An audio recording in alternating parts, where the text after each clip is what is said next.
Hello అండి. ఈ బ్యూటిఫుల్గా ఉన్న purple colour shakes, milk shake, butter milk Sheikh ఈ మల్బరీస్తో తయారు చేశాను. ఫస్ట్ ఎక్కువగా మల్బరీస్ ఉన్నప్పుడు నేను ఎలా స్టోర్ చేసుకున్నానో, వాటితో సిరప్ ఎలా ట్రై చేశానో, వాటితో ఈ షేక్స్ ఎలా తయారు చేశానో చూద్దాం. ఒక ఫ్రెండ్ బోల్డ్ అన్ని మల్బరీస్ పంపించారండి. అవి ఒట్టిగానే చక్కగా తినేయచ్చు. ఎంతో స్వీట్గా, ఎంతో హెల్తీగా భలే ఉన్నాయి. కానీ చాలా ఉన్నాయి కదా, వాటితో మనం ఫ్యూచర్ కోసం కూడా స్టోర్ చేసి పెట్టుకుందాం అనిపించింది. ఎందుకంటే అవి ఎక్కువ నిల్వ ఉండవు కదా, చాలా సాఫ్ట్గా డెలికేట్గా ఉంటుంది ఫ్రూట్. సో వాటిని నేను కొంచెం వేస్ట్ చేయకుండా స్టోర్ చేయదలుచుకున్నాను. సో వాటికి ఫస్ట్ ఆ గ్రీన్ పార్ట్ అంతా తీసేసి వాటిని వాష్ చేసుకొని రెడీ చేసుకున్నాను. ఫస్ట్ ఒక సాస్ పాన్ పెట్టి దానిలో ఈ మల్బరీస్ వేసేసాను. దానిలో మనకి స్వీట్కి సరిపోను, యాక్చువల్లీ ఫ్రూట్ చాలా స్వీట్గా ఉంది. సో నేను ఒక కప్ ఫుల్ వేసేసాను. మీరు కొంచెం తగ్గించినా పర్వాలేదు, కొంచెం పెంచుకున్నా పర్వాలేదు. ఈ మల్బరీస్లో వాటర్ కంటెంట్ ఎక్కువ. ఒక్క హాఫ్ కప్ వాటర్ పోసి పొయ్యి మీద తిప్పుతూ ఉంటే చక్కగా మల్బరీస్ మగ్గిపోతాయి. నా దగ్గర కూడా మల్బరీ చెట్టు ఉంది, కానీ పాట్లో.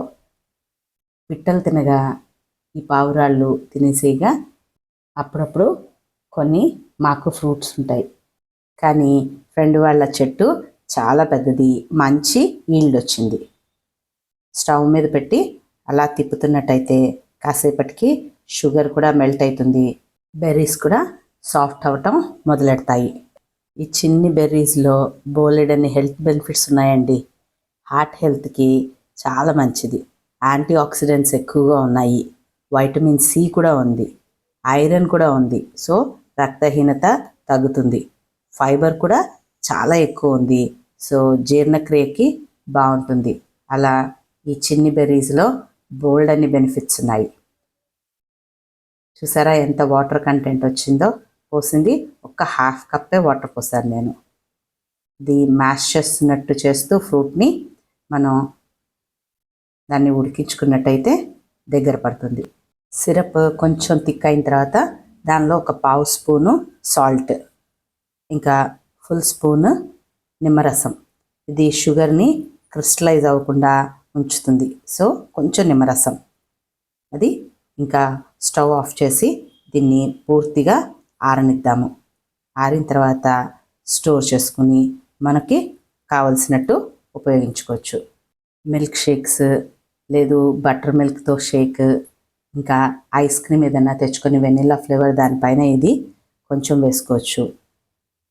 ఇదే కనుక ఇంకా థిక్ చేసుకున్నట్టయితే చక్కగా జామ్ లాగా బ్రెడ్ మీద స్ప్రెడ్ చేసుకోవచ్చు. మనం సోడా తెచ్చుకొని దానిలో కూడా ఇది ఒక 2-3 స్పూన్స్ వేసుకొని అది కూడా రిఫ్రెషింగ్ డ్రింక్గా తాగొచ్చు. బాగుంటుంది, అన్నిటికీ కూడా సెట్ అవుతుంది ఈ మల్బరీ. నేను ఈ సిరప్ యూస్ చేస్తూ మిల్క్ షేక్ ఇంకా బటర్ మిల్క్తో షేక్ చేసి చూపిస్తాను. ఒక బ్లెండర్ తీసుకొని దానిలో ఒక 3-4 స్పూన్స్ థిక్ కర్డ్ వేసుకొని మల్బరీ సిరప్ కూడా ఒక 2-3 స్పూన్స్ వేసుకోండి. దానిలో కొంచెం వాటర్ వేసి బ్లెండ్ చేసుకున్నట్టయితే ఎంతో రిఫ్రెషింగ్గా, ఎంతో కలర్ఫుల్గా మన mulberry butter milk shake ready. అసలు ఎంత బ్యూటిఫుల్ కలర్ అంటే ఆ కలర్ చూస్తేనే చాలా చాలా బాగుంది. కొన్ని ఐస్ క్యూబ్స్ కూడా వేసుకుంటే ఎంతో రిఫ్రెషింగ్గా mulberry butter milk shake ready. ఇప్పుడు మనం మిల్క్ షేక్ కూడా ట్రై చేద్దాం. థిక్గా ఉన్న పాలు కొన్ని బ్లెండర్లో తీసుకోండి. దానిలో 2-3 స్పూన్స్ మల్బరీ సిరప్. అయితే ఈ సిరప్ని నేను వడకట్టడం కానీ నెక్స్ట్ మిక్సీ వేయటం కానీ చేయలేదు. సో దట్ మనకి తాగుతున్నప్పుడు చిన్న చిన్న పీసెస్గా తగులుతూ చాలా బాగుంటుంది. ఎలాగూ బ్లెండర్లో చేస్తున్నాం కదా, అది సాఫ్ట్గానే అయిపోతాయి. ఇదండి మిల్క్ షేక్. భలే ఉన్నాయి కలర్ మాత్రం. దీనిలో కూడా ఐస్ క్యూబ్స్ వేసి సర్వ్ చేయండి. మనకి మిల్క్లో కావాలంటే మిల్క్లో, లేదు బటర్ మిల్క్ కూడా చాలా చాలా నచ్చింది నాకు. పైనుంచి ఇలా కాస్త సిరప్ వేసుకున్నట్టయితే చూడటానికి చాలా అట్రాక్టివ్గా ఉంటుంది.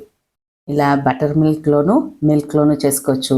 లేదు ఇదే సిరప్ని సోడాలో కలుపుకున్నా కూడా చాలా బాగుంటుంది. లేదు ఐస్ క్రీమ్లో పైన డెకరేట్ చేసుకొని తీసుకున్నా చాలా బాగుంటుంది. ఇప్పుడు సీజన్ కాబట్టి బెర్రీస్ మార్కెట్లో కూడా చిన్న చిన్న బాక్సుల్లో పెట్టి అమ్ముతున్నారు. ఆ ఫ్రూట్ని డైరెక్ట్గా పాలల్లో కానీ లేదు పెరుగులో కానీ వేసి బ్లెండ్ చేసుకొని మీరు ఇలా కూడా తీసుకోవచ్చు. ఇది ఎక్కువ ఫ్రూట్స్ వచ్చినాయని నేను ముందే సిరప్ తయారు చేసి పెట్టుకున్నాను. లేదంటే మీరు డైరెక్ట్గా కూడా వేసుకోవచ్చు. నచ్చిందా? నచ్చితే మీరు కూడా ట్రై చేయండి.